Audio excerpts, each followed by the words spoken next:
What it do, guys? It's D'Anthony here, man, aka Hood Scout, back again for another edition of the Hood Scout podcast. And this is really a unique podcast, a podcast like no other. We're going to have athletes, we're going to have coaches, we're going to have intellectuals, we're going to have media members of all sorts. And don't forget, guys, to like this podcast, share this podcast, and help grow this podcast. This is not just my podcast. This is also your podcast. And the only reason it's going to grow is because you guys are going to be invested in it, guys. Sit back, get your beverage of choice ready, get your popcorn ready, get your dinner ready, get your steak ready, get your vegan meal ready. Tune in, guys. Hood Scout. Peace. Hey, what it do? Bless up. It's D'Anthony here for another edition of the Hood Scout podcast, talking to the head basketball coach of the Desoto Eagles. Man, it's such a great broadcast, man. I mean, talking about a great coach. She's won everywhere she went, from the 7th and 8th grade level to, other high schools, to now dominating at the DeSoto high school. Really take notes, really understand it. When you're listening to this podcast, you're listening to one of the greats in the profession. And that's just one of the biggest compliments I can give. I mean, a true legend in every sense of the word. Don't forget to like the podcast, share it, guys, and donate to it so we can stay independent and keep doing what we do, man. Take care. God bless. Peace.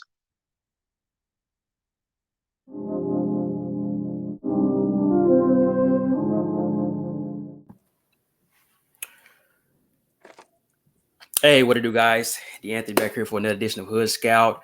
I got an amazing guest. I got a champion. I got a winner. And like I always do, I tell my guests to introduce yourself, tell the people who you are and where you're from. Okay, so I am Coach Andrea Robinson. I am the head girls basketball coach at Desoto High School. Coach, it's a great honor for me. I've seen you from afar. I mean, you're keeping legendary status right now. Where are you originally from and grow up? And what was the introduction into basketball? So I am from a little town called Warden, Texas, which is on the outskirts of Houston.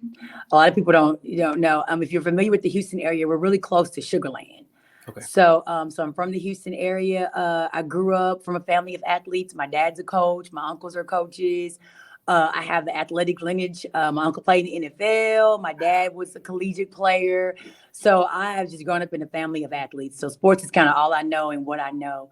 But kind of tell people this all the time. A funny story is I've never wanted to coach because I've been around sports so much. Mm-hmm. I just kind of wanted to teach and impact kids' lives in the classroom. Did not want to coach at all. And my dad convinced me, to do it. And my first team was 7th grade B team. And I went out and I did that. And from that point on, I loved it. And I knew that's what I wanted to do.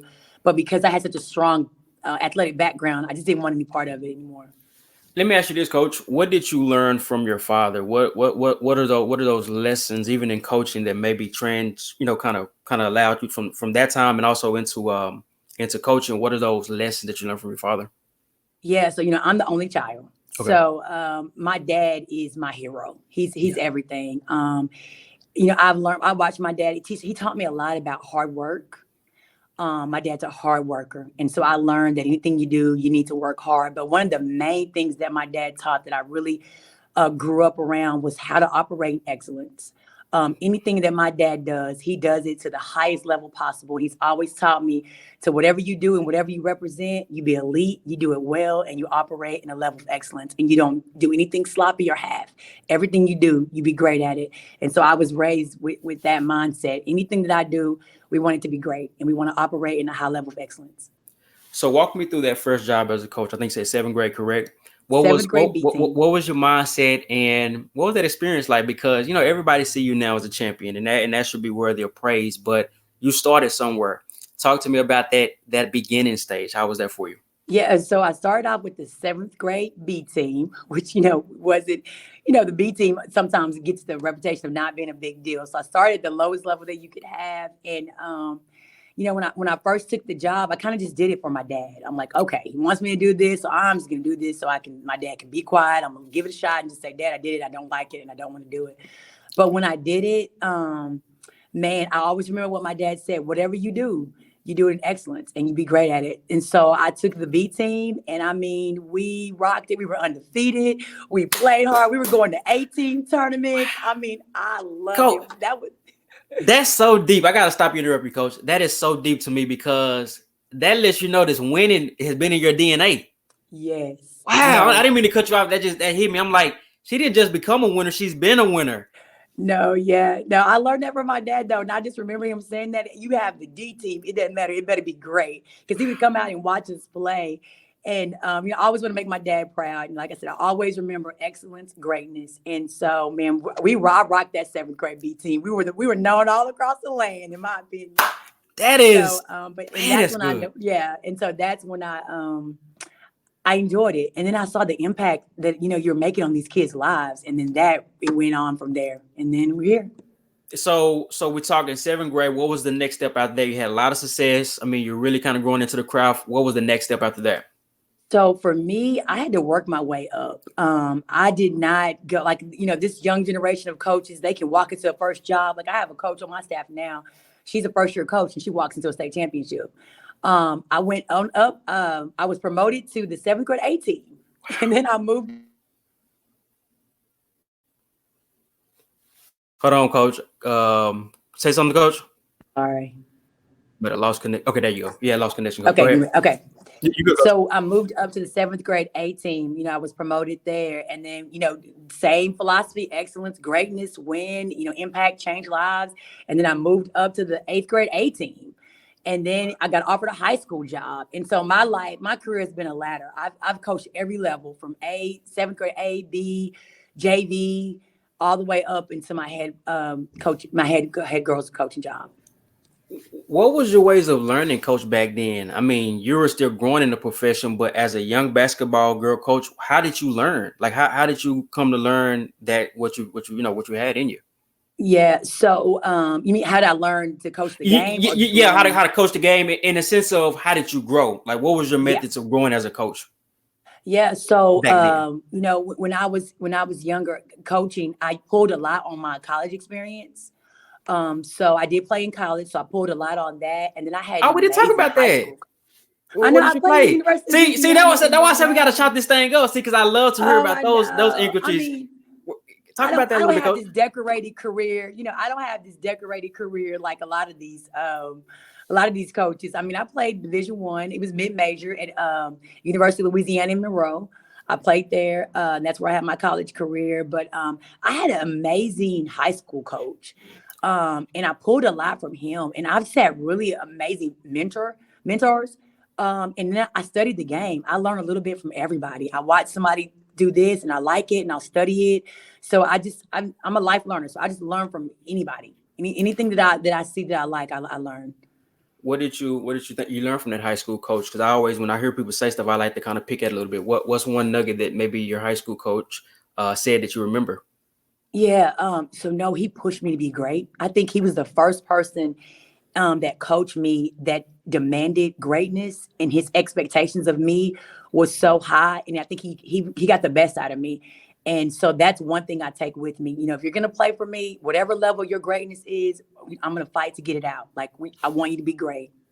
What was that first high school job for you, coach? As we lead back into that, what was that first high school job for you? So my first head job Yeah, yes, was ma'am. at Fort Worth Dunbar. Wow. And I was young and I had no idea how big a job that was going to be. But Fort Worth Dunbar out there in Stop Six was my first head job. So you came from there, where you're assistant coach at another high school? Yep, I was a varsity assistant because I'm telling you, my career was steps. I didn't Mhm. miss a step.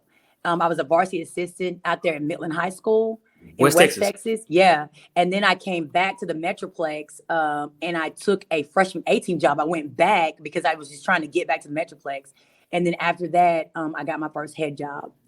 So yeah, no, I had to work, and I didn't What get was anything free. what was your mindset as an assistant coach? Was it, man, I can't wait to get this first head coaching job? Was it, I'm just going to be patient and learn what I can? What was your mindset in that process of waiting, or if you will? So when I first started off being an assistant, you want to learn. So I'm just trying to soak up everything I can and I'm learning. And then probably the last few years of being an assistant, I just started getting that itch. I felt like I was ready. I was ready, to have my own and to kind of see what I could do with it. But no, as an assistant, I just was soaking everything up. I worked for my high school coach. I ended up being his varsity assistant, and he had no idea that I was a sponge, and I was soaking everything he had in. And so when he sees me coach, he was like, wow, he could not believe everything I do. Almost I mimic, what I got from him. And he had no idea I was being a sponge.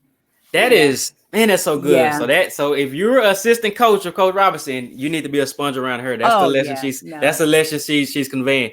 So, Coach, walk me through that forward dumbbell. Now, I know the Ooh. men's side of that was always a historical thing. I don't know what a women basketball at forward dumbbell, but walk me through that experience. I know that's Fort Worth and pretty interesting part of town, right?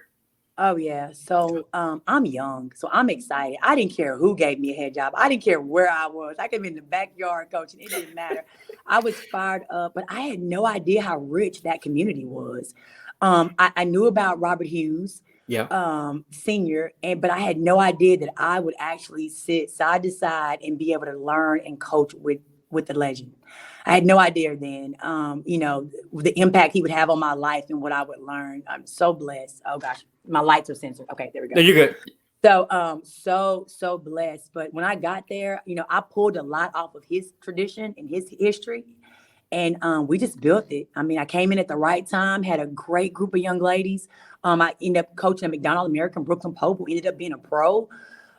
Just walked in at the right time. I tell coaches all the time is everything.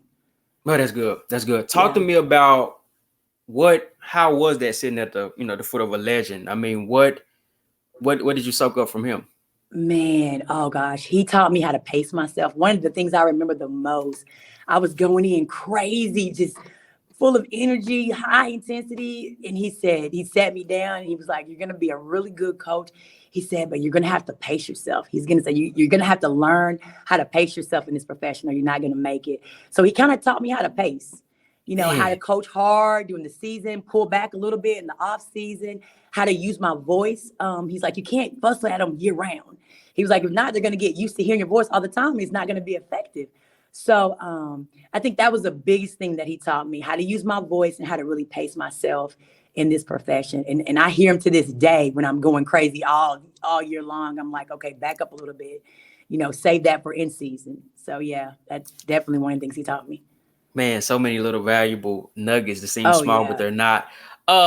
Coach, what was that? You said you coached the pro. How was your talent level at Dunbar? And then what did you notice with that pro versus her teammates? Meaning, obviously, she went to a high level. Was it just talent, or was it something else as well? Yeah. So when I first got to Dunbar, Dunbar is rich with talented athletes. I mean, they're athletic. They're athletes all over the place. So my first team I had, they were extremely athletic. So when you're athletic, you fine tune fundamentals, and I came in and instilled some discipline things, and it wasn't hard because you're athletic.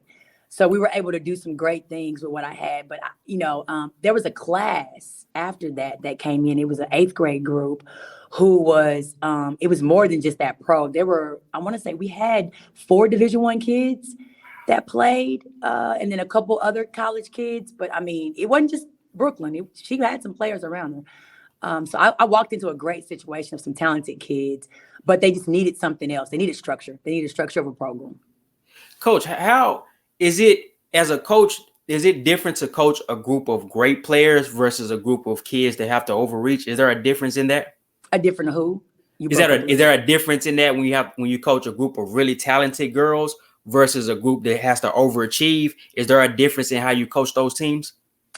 I mean, I think you coach different according to your talent level. I think for kids that are maybe not as talented, you coach them a little bit different. And then the kids that are extremely talented, I think there's a different ingredient for each. When you have a talented group, you're not focusing so much on the talented things; it's the little things that they miss. And then the groups that maybe is not as talented, you're trying to instill something else completely different. So yeah, there's a different ingredient for all of it. I think if I'm answering that correctly, if I understood the Okay, no, question. that is, and you did answer correctly. Yeah. How many years were you at Dunbar? 6 years, I think. So you was at 6 years. 6 years, and then Yeah. what made you take a jump from that job? It was 5A. Okay. And at that time, when I got there, we had made 3 appearances. At the time, it was Austin. 3 appearances to Austin, and we won 2 state championships there. And I kind of wanted to see if I could do it somewhere else and on a different level. And so when Brooklyn graduated, when she graduated, the Cedar Hill job came open literally that night after we finished the season. And I kind of felt like it was time to move on and try something, try another new challenge. Okay, so you go from Fort Worth to Cedar Hill? To Cedar Hill, which And was a level up, yeah, which was walk me 5A through at that. that time. Uh-huh. Yeah, so when I got to Cedar Hill, the program, I mean, Cedar Hill is rich as well, but the program was a little bit unstable, hadn't really, they were kind of winning, but not at the level that they wanted to win on. And so I kind of came in and wanted to instill like a state championship level. We wanted to shift our mindset a little bit, to win a championship. They were kind of losing in the third round, I think. Hadn't made a regional tournament appearance in years. And so got there, restructured that program a little bit with some great people around me. And I will have to say, I've always had really good people that work with me and it was around me that helped. And in 3 years, we were able to win our first regional tournament. And then we made our first appearance to Austin at that time. And they hadn't done that in about 15 years. So matter of fact, it was the only and first appearance to Austin when they were 5A. Yeah. So made a You're little a history legend, there Coach. too. No, I mean, No, I'm so and I'm not trying to. blessed. This is not, none of that. I'm just saying, Coach, No. because when winning follows you, that lets you know that it's something you're doing right. And you said something that caught my attention. How do you go about picking your staff, Coach? How is that? Is that situation you go with somebody you're familiar with, or how do you go about? Because obviously that does have a big part in winning as well. Oh, yeah. So with my first assistant at Dunbar, she was a Dunbar alum. She had played there and graduated. She was from Stop Six. And I felt like she would be great because she understood the culture. She grew up there. She kind of helped me navigate a little bit because I'm not from Fort Worth. So, and we just clicked. I mean, our personalities, our goals. She wanted the best for these kids. I wanted the best for them. And so we clicked and we stayed together she was with me about over at least 12 years. I mean, so when I get somebody on my side with me, we stay together. Mm-hmm. So I've only had two varsity assistants. It would be her, and then I had the one I have with me now. So because I think that chemistry matters. That's important. That's a big part of success. So you go from Cedar Hill, and then, I mean, you have a success, Coach. Why leave there? And I'm not saying this as a negative way. I'm just kind of saying it as on the broadcast perspective. There was some situations that came about with my family, and there was an opportunity coming for my husband and my son as far as us as a family, and we ended up going to Denton Geyer, and my son ended up playing football out there, and the head job came open there, and we wanted to kind of all be together. Okay. And it was a hard decision, but it was the right decision for my family at the time. Mm-hmm. I wanted to spend a little bit more time with my son. I kind of wanted to be at the school where he was going to play. And so that was important to me. I wanted to follow. I did not want to miss a game, his high school game. And so we made that decision to go to Denton Geyer. Was there a difference between, Geyer, which is out in Denton, and Cedar Hill? Was there kind of a difference in school culture and things of that nature? Oh, yeah. I mean, Cedar Hill is predominantly African-American. Geyer is a little bit more diverse. So, coaching styles had to kind of change. System had to change. You kind of had to fit the culture that was there. But I'm going to tell you, we went to Denton Geyer and we rocked it out there. Those kids did some phenomenal things. We made a little bit of history out there, too. We didn't make any state appearances. But, that program, we shifted, we gutted it up. And, it's on an elite level. Shifted the whole mindset of the culture over there. So, Coach, that was a really cool place. Without giving a secret sauce, how are you able to just go in and transform these programs in the sense of it's multiple ones? It's not just one. It's not just two. Like I said earlier, everywhere you go, you won. I'm not saying give up your secret, but how are you able to maintain this level of winning at multiple locations? Man, first I'm gonna always tell you that I know the right person. I'm super favor. I have a lot of favor. God has blessed my career and really smiled upon it, and I don't want to, cut that short. He has truly smiled on my career. So that helps. But I think the right people, like the system that's with me now was the one that was with me when I went to Geyer. And we both kind of went in. We always look at what we have. And we always sit down and evaluate the talent that we have and what can we do to make this talent great? What can we do to make this system great? And that's our starting point. And so we evaluate and then we figure out a formula to make it great. So... Okay, so about 20 minutes just about talking to Coach Robinson, head coach for DeSoto girls basketball. Coach Robinson, So you leave Geyer. What was that next step? So after Geyer, the DeSoto, I was there for 2 years. So the DeSoto job Yeah. comes open. Uh-huh. My God. And this has been a place that I've eyed since I was little. In coaching, I've watched DeSoto kill and have phenomenal players. And when that job came open, I was like, I got to. I can't let this go by. So I applied for it. And here we are. I mean, yeah, this is where I wanted to be. I tell everybody this was a place I wanted to be. Coach, now when you applied, did you think that you were going to get the job? I mean, it's DeSoto, so I knew it was going to be some great applicants that applied. I thought I would have a good chance, but I wasn't sure if I would get it because I wasn't sure what they were looking for. But I felt like I was going to give it my best shot. So yeah, I mean, yeah. How's that process like for the outsiders? Do you have to meet with the AD? You have to meet with the principal? How's that Oh process kind of yeah. like? I mean, it was intense. I mean, you had to go in, you sat in front of a committee, and then with the committee, yeah, you do a series of questions. And I want to say it may have been, I don't know if that job was 2 rounds or not. I can't remember, but I mean, it's definitely a committee. And I mean, they asked some tough questions. They wanted somebody to come in and kind of get DeSoto to the next level. Man, and that was you. So you Yeah. get to the Soto coach.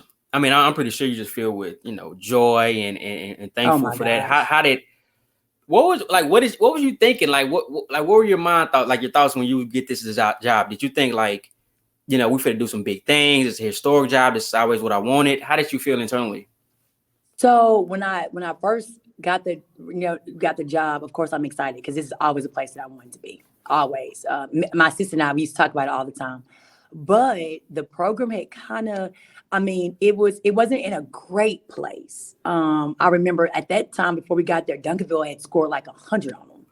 They had lost to Duncanville, had put up 100 points, which is crazy. You don't do that to DeSoto. That's not heard of. So it wasn't in the best condition. So I was a little concerned about because I knew that the district is crazy. Like you don't come over here not ready to play. So I was a little worried about how we were going to get it to where it needed to be because you got Duncanville in the district, Cedar Hill in the district, Salisbury and Prairie. So I knew you had to be ready out the box. It wasn't a place to try to grow. You got to be ready to go. But when I walked in, and I go back to that favor when God smiles on me, I got a phone call and said, "Hey, coach, you got a group of sixth graders that are coming up that I think you want to come by and see." So I get in my car. I called my assistant. I was like, "I'm going to go over to this middle school and see what's going on," because you rarely get a call about a middle school. So I go over there and find out it's this group that I have now that I meet. And I see all these size and height and this, and then we end up seeing them play. So, hey, timing, I hit it at the right time. There we Boy, go. that Yeah. is man, I'm that's telling you, heavy I on have a me. lot of favor. No, and that's why it's so heavy on me, and I do too. So I know how when it's hard to even explain. It's like things just seem to come together, and that is so Yeah. deep to me, Coach. Walk me through that first year. I mean, that's really really Uh, deep to me. I mean, they call you, okay. they got won championships, but walk me through that first year. The first year was hard because Okay. the thing about the DeSoto community, everybody has to understand. I don't care if you have some 5-year-olds on that floor, they expect win. They want you to win and they want to win at a high level and they're not looking for excuses. So my first year was tough. Like I said, it was a little broken. And so we had to repair some things. You had some kids that were broken from some things that had happened. And we had to get in and just gut some stuff up and just really restructure the entire mindset and the entire program. It was not easy. I mean, it was tough. Mm-hmm. What is Because what remember, is the Coach Gold had been here for like 30 years. okay? So a lot of his, not to say his thinking was bad by any means, he was a phenomenal coach. But a lot of his ways was there, and you're coming in, and I'm, changing 30 years of mentality. So it was tough. What would you say, coaches? What's your culture built on as your basketball team? Like, what's some of your cultural? Who are y'all as a culture? Let me phrase it like that. Yeah, I would say one word to describe it: excellence. Excellence, and the next will be greatness in every aspect, off the court, on the court. Anything that you do, I just believe that you operate in high level of excellence, and then you're going to be great at it in the classroom, off the court, as a young lady. Would you say that's the kind of core principles of the team as well? I do. I think, yeah, I do. I think you have to, yeah, because excellence brings expectations. It brings all those other little things that coaches, that you want, discipline, all that kind of lines in with it. But yeah, no. And the kids will tell you excellence and greatness, they know those words. I say them all the time. Man, that's So, amazing. Walk me through that championship year. Before that season started, did you believe that you had a chance to win it? And what was kind of some of those feelings looking back on it? man, here we go, the censor again. No, you're Okay. fine. As a coach, you always want to win a championship, but you never know if you're going to. I knew we were talented enough. So I knew we had enough talent. But the first one with the COVID year, man, we had so much adversity.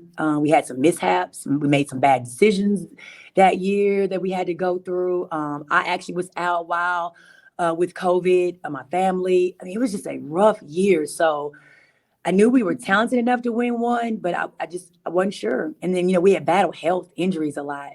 So staying healthy was going to be important. So when we did win that championship and battled through all the adversity that we did battle through, man, it was one of the greatest accomplishments ever. How does a team maintain, I don't know if the right word is focus. Like, let's say you're in a tight game Mm. against, maybe the playoffs. How does that team that seems to always win? Because, is that poise? Is that, practice? What is that that allow that to happen? Yeah, so I think that sometimes the composure does come with winning. You learn how to have composure by being in so many different situations. That's why we schedule the way we do. When we schedule, we put a lot of thought into our schedule. We want to put those kids their time. I mean, we put so much thought to where we'll play an opponent if they have a hostile environment. If we know someone, oh, they have hostile fans, we'll play them to get them ready for that particular situation. So when we schedule, we try to schedule to prepare our kids for all types of situations they may face, and then they grow into composure and they learn that. I keep them focused, but we never let them get comfortable. Nothing's ever good enough. And we're always looking at every detail. We're always trying to get better every day. Even when we're winning by 30, it's not good enough. There's still something else we can do even better. So we always try to get better and better every day. Beautiful. Well said. Do you think this winning culture that you guys are developing now, does the younger generation see it? So let's say you got your middle school. Does that winning now affect that age group, as well? Yeah, I think this one here that we won, I finally see that it's taking root. The kids are, for a while, you say that, and each year we were winning, and you could see it. This year, it's rooted. I look in their eyes when I went to meet with the kids about off season. They have a different look. It's a different focus. I mean, our total program is different, and they understand now there's a standard, and now it's your job to maintain it and even do better. So no, it has taken root. It's different, Oh man, that's different. amazing. So Yeah. you win that first one, coach. You come back. We're Hmm. about 26 minutes in, you got a few more questions. You win, Oh, you you're get good. you go before that you got that first one. Yep. What was the mindset in the offseason going toward, like, because you got that one, I'm sure it's very easy to get complacent. Yeah. Oh no. With the first one, Mhm. once we started off season, I would tell them, hey, that first one is old. It's over. Like we're working on something new. I always keep them not. I never let them get satisfied, and I'm never satisfied. Nothing's ever enough until we get to the end. So now when I talk to them, it's job well done. Now it's enough. But when I'm coaching them, it's never enough. We're always trying to find ways to get better. And it can be frustrating sometimes. And sometimes they're like, oh my God, we could win by 100 and you're still finding something to complain about. But I think that's a part of greatness is never Yeah, being satisfied. I mean, it's what made Kobe great. yeah, That's part of amazing. it. Yeah, Yeah. true, amazing. This year, coach, was there any type of scare this year? When I mean scary, that could be a close game, that could be an injury, was there something this year that you guys had to mentally overcome?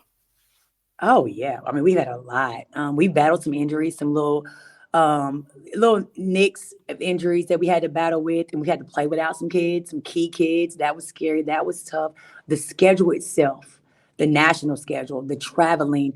One of the hardest things I think we did when we went to Minnesota, we played in the showcase, and we played two games. We played Grandview, which had the number one big in the country. Then we played Sidwell Friends, who has the number one guard in the country and is the number one team in the country. And so we played that Saturday, got on the plane that Sunday, flew in Sunday morning, came in for recovery Monday, and then played Duncanville at Duncanville that Tuesday. So I was a little concerned that the schedule may have caught up with us. Wasn't sure if we were going to be tough enough to bounce back because we were also coming off that Sidwell loss and we were extremely disappointed. So you never know how kids are going to respond. And I tell you, that's when I think for me, those kids earn my respect at a new level. To get in that airport Sunday, up Monday morning, recovery, mental prep with film, Tuesday in Duncanville House, trying to play Duncanville. Oh man, this is amazing. We're about 30 minutes Yeah. in the podcast. What did those kids learn about on that trip, Coach? I mean, was it? I'm sure that was a good experience for them because I mean, Oh, yeah. obviously you guys were playing. That's kind of big time for women's basketball. Talk to me. Oh, yeah. How did they receive that and take it all in? Yeah, they learned how to grow up. They understood maturity. They understood how to tap into other gears because I mean, we're playing people that I mean, Bet's kid, the big girl, like 6'7", I think she was 6'6" or whatever, and then you're playing Kiki Rice, #1 guard in the country. You got to grow up and grow up fast, and you're on the road traveling. So they grew up. They learn how to tap into new gears, and they learn how to grow up. Yeah, Oh, that's so good. So, in other yeah. words, maturity of a team is important to a championship team. Say that one more time. You broke up. So it sounds like a mature team, like maturity is important to that championship type team. Oh yeah. Oh yeah. Definitely. Definitely. Definitely. For sure. And I think you can schedule a process where you can groom maturity. A lot of people don't believe that, but you can. You can actually groom maturity. You really can. Then have to just go with the growth of age. That makes My sense. goodness. Oh man. Yeah. Okay, we're about 30 minutes in, Coach. So you guys, what else so good? You said you can groom maturity. You Man, that's can. good. You really can. That's Yeah. good. Okay. You're no, No, you no, gotta. you really I can. love wisdom. I love nuggets. Yeah. It's like that. And I cover a lot of football. And I know a lot of football coaches. So as you're saying this, I'm actually thinking football. So it's like Oh because I yeah. think it's yeah, No. I'm like, wow. Man, that's good. So you win this year, Coach. I mean, you won it again. How did you feel afterwards? I mean, after that game, I think I was stunned. I didn't even move. Like everybody's celebrating. I stood there and just looked at the clock. This was the hardest challenge as a coach I've ever had in my career. This was hard. Wow. And to do this, man, it was a huge accomplishment to see these girls do that. And for us as a staff to accomplish this, it was tough because we got a lot of criticism about our schedule.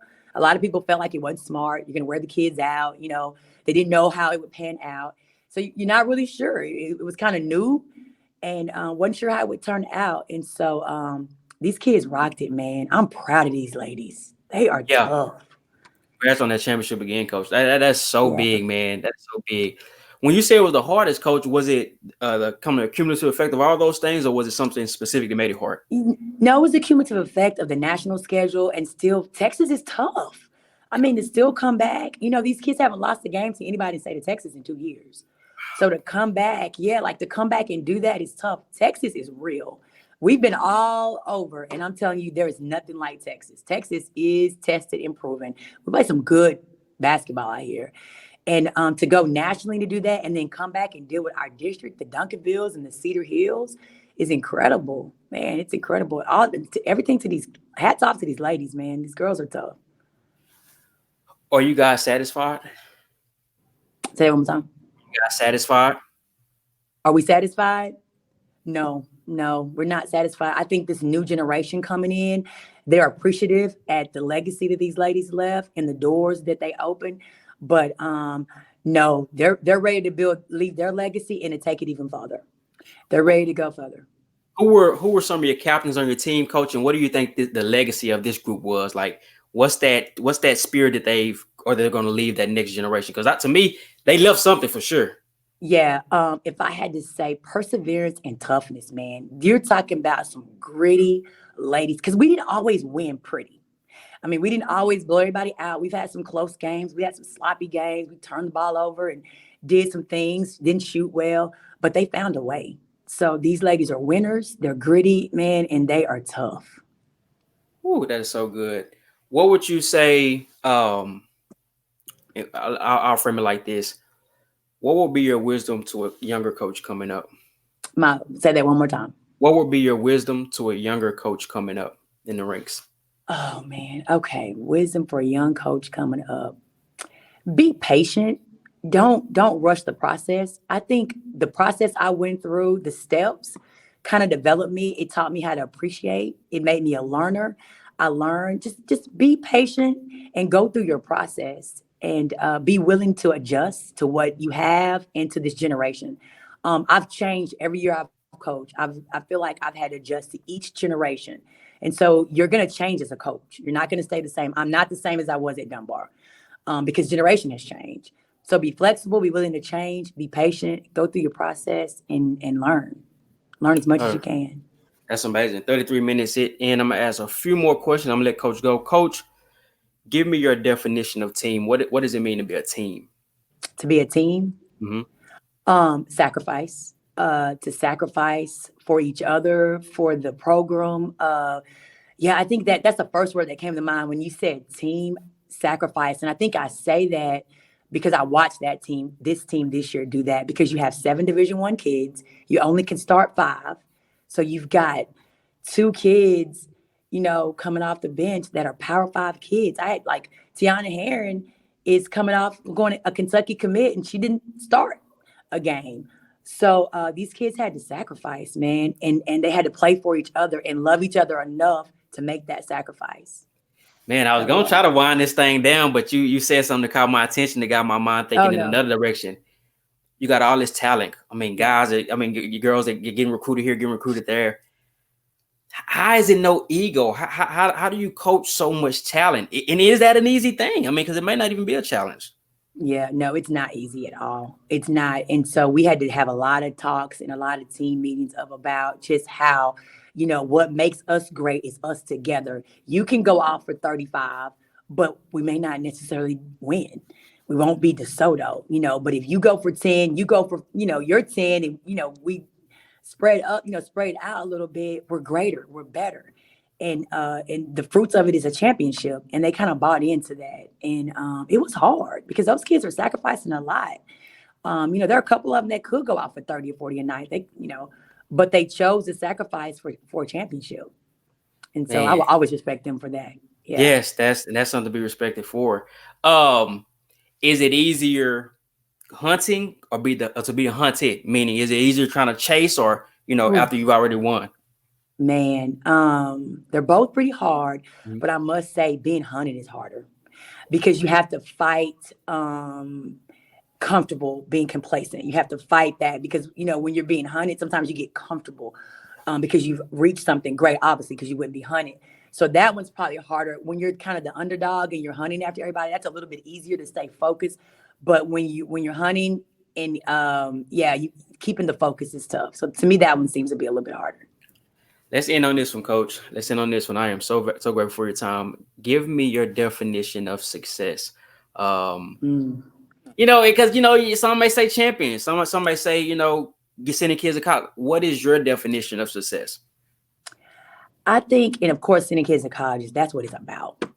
Changing these kids' lives. That's what it's about at the end of the day. But I think taking what you have, each individual, and ensuring that they are, I'll go back to operating excellence and reaching their level of greatness in whatever it is, whatever level that is, whether on and off the court. I think would define success. And sometimes championships are birthed out of that. But for the most part, every kid can leave this program being great in whatever aspect. I'm good. I'm good with Wow, that. that's amazing. Yeah. Who are your assistant coach, and shout out some of your players, coach, just to kind of get their name out there, and then we'll wrap it up. Oh, my assistant, my right hand, Coach Krill, Katie Krill, who's been with me for over 10 years. We left Cedar Hill together, and she came and kind of, she's been the foundation of pulling our sleeves up and restructuring and building this thing. Man, I could not do it without her. And then, of course, the coaches on staff. You got Jordan Jones, who's an ex-alum, who played here at DeSoto, who came back to give her time. We have Coach Rigsby. Man, we have great support. Our mayor's support. I mean, I have great people around me. I got to give a shout out to our mayor. We do have the best mayor in the land. Man, we've got some great people. Sean Joseph, who's our everything. He's a big part of why DeSoto girls basketball is what it is today. So, I'm sure I left off somebody, but those are the ones that I thought of. But yeah, no, I got great people around me. Wow, this is amazing. Coach, tell your assistant to email me a few basketball pictures so I can do this edit because I'm ready to I post this will. stuff right now because I love these nuggets and I know they're going to be valuable to other people. God bless you. And I hope you guys continue to get the press and all that. And I hope you continue to build because I think in the winning is some lessons. And I don't know if everybody look at it like that, but it's more than just championships. I mean, it's teamwork, it's community, it's all those things. So I just pray that much success continue to follow you, Coach. Yeah, thank you so much. Hopefully God will keep smiling on me. Yes, ma'am. Take care. All God right. bless All and right. have a good Thank day. you so much. Yes, Thank ma'am. you. Thank you. Yes, Thank you. ma'am. Thank you. All right. Awesome. Bye All bye. right.